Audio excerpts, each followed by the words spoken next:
Hey guys, this is Gundam Freedom, and today I'll be doing a review of the 1144 high grade Gundam X Divider.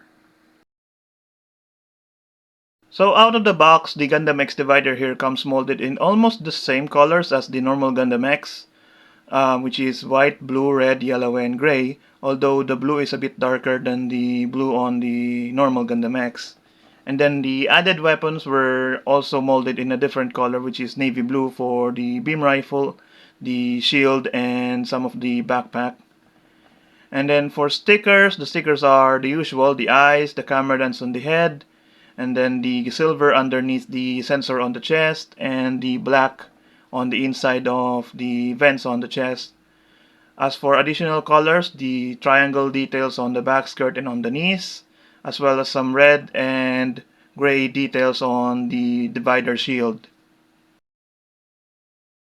First off are the hands, so it comes with the normal set of holding hands, and then it also comes with a trigger finger hand for the right hand and a open palm hand for the left hand, so you can see here. Next up is the beam rifle, so it's a double barreled beam machine gun, which is all molded in that navy blue color. And to hold the beam rifle, you need the trigger finger hand.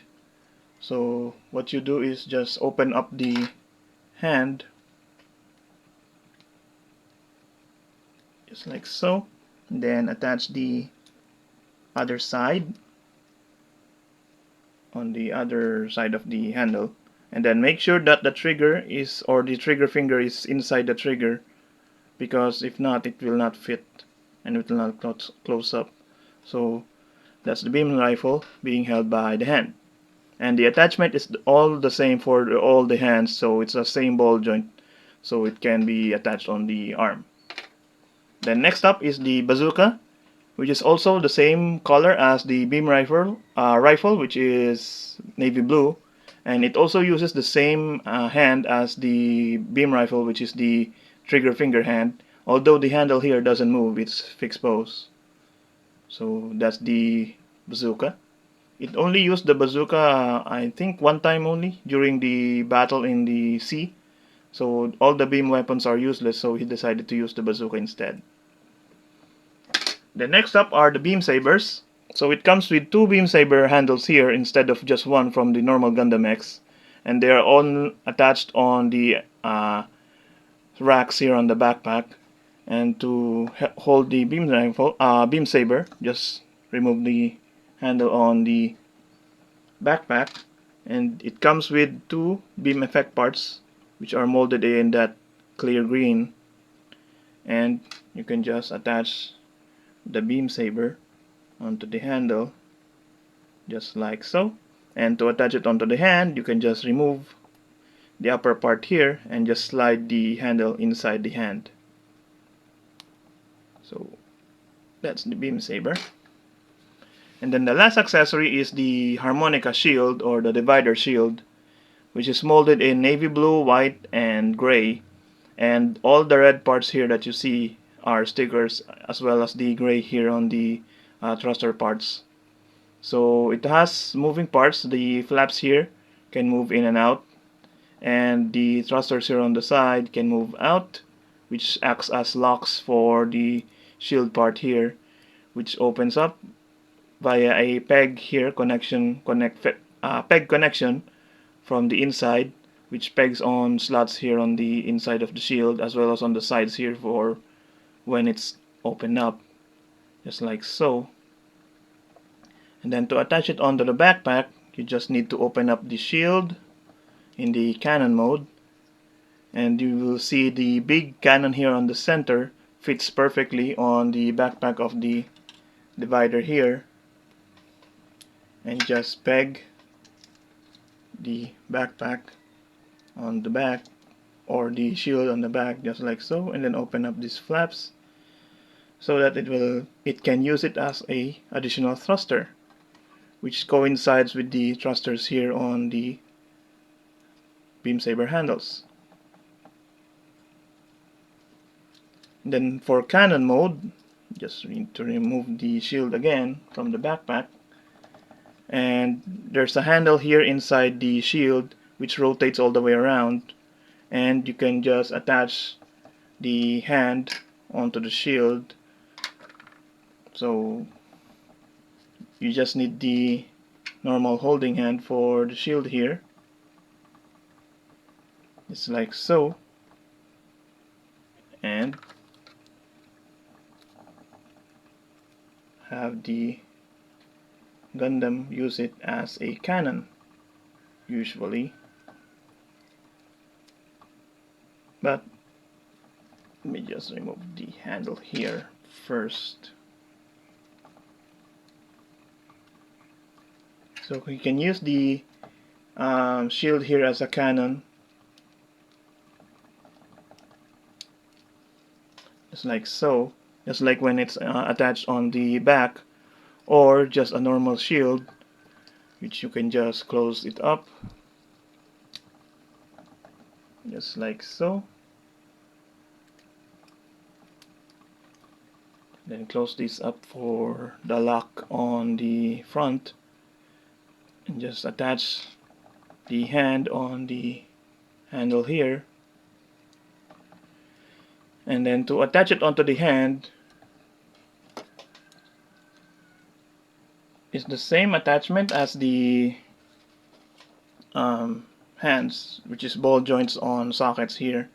So just attach the hand onto the socket here, and to lock the shield into the arm, there's two pegs here on the inside of the shield which locks onto the gauntlet here on the arm, so that it will be secure, just like so.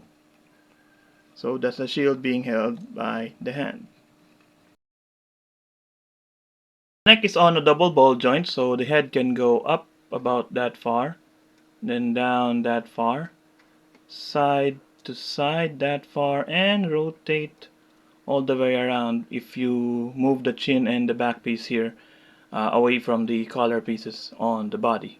For the arm, there's a swivel polycap joint here on the inside of the body, which goes out about that far. And then the ball joint connection can go forward and back, up and down, and also rotate all the way around. And the arm itself can go up about that far. There's also a bicep swivel, and there's only a single joint for the elbow, so it can only bend about that far.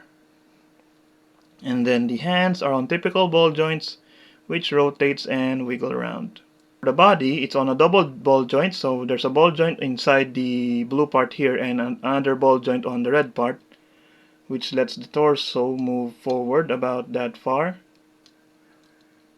then go back about that far, side to side about that far, and rotate until it hits the red piece here and the front skirts on the blue part.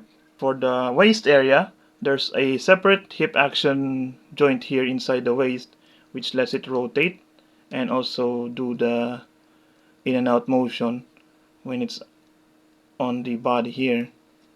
And for the skirt armor, the front skirts can move together, but they can separate them. They are on ball joints, so they can go up about that far.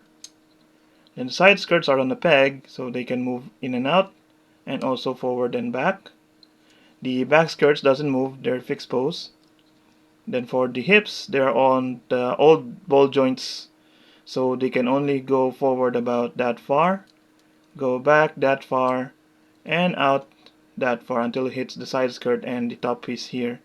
And there's also a little bit of forward and back from the same ball joint. As for the knee movement, the upper leg or the upper knee joint can only bend about that far because of the design of the armor here. And the lower knee joint can bend about that far, only 90 degrees, the same as the elbow. And then the ankle armor is on a ball joint on the side of the ankle joint, so it can move around independently. And then there's a ankle joint inside the leg, so it can move forward and back and also rotate a little bit. And then there's a ball joint inside the foot, which lets it move forward and back, side to side, and rotate about that far. For the backpack, the new backpack here can move up and down a little bit from the same polycaps as the normal backpack from the normal Gundam X. And the thrusters here on the beam saber holders can move up when it's deployed. And then the fuel tanks here can rotate about that far on each side and also in and out a little bit. So here is the X divider next to a normal size Gundam, which is the entry grade RX-78. And as you can see, it's a bit smaller than the RX-78 here because the Gundam X is only around 16 to 17 meters while the Gundam here is around 18 meters. And then here is the X divider next to the normal Gundam X. And the X divider next to the double X. Overall, I really like this kit, maybe more than the normal Gundam X because of the playability and also the added accessories on it, as well as the gimmicks that it has, because the Gundam X, the only gimmicks it has are the satellite cannons, but here in the divider, the shield and also the rifle and the bazookas are a great addition to the kit itself, and also additional extra hands for the kit because the normal Gundam X only has the normal holding hands, while this guy has the trigger finger hand as well as an extra open palm hand for the left hand. So yeah, and also some of the parts are limited, especially on the elbows and on the knees and the hips, it still poses great for an old high grade kit. And also the color separation are spot on, just like the normal Gundam X, because it's the same body. But the stickers, in the normal Gundam X, the only additional stickers are the ones on the back or the solar panels, while this guy has some stickers on the shield, which could be made into separate pieces if they made the kit now. So I can forgive it because it's old, but the parts are large enough, especially on the shield, that they can already use separate parts for those guys. So yeah, and you can just easily paint it if you like. So yeah. So that's it for this review. I hope you guys enjoyed, and I'll see you guys again next time. Bye.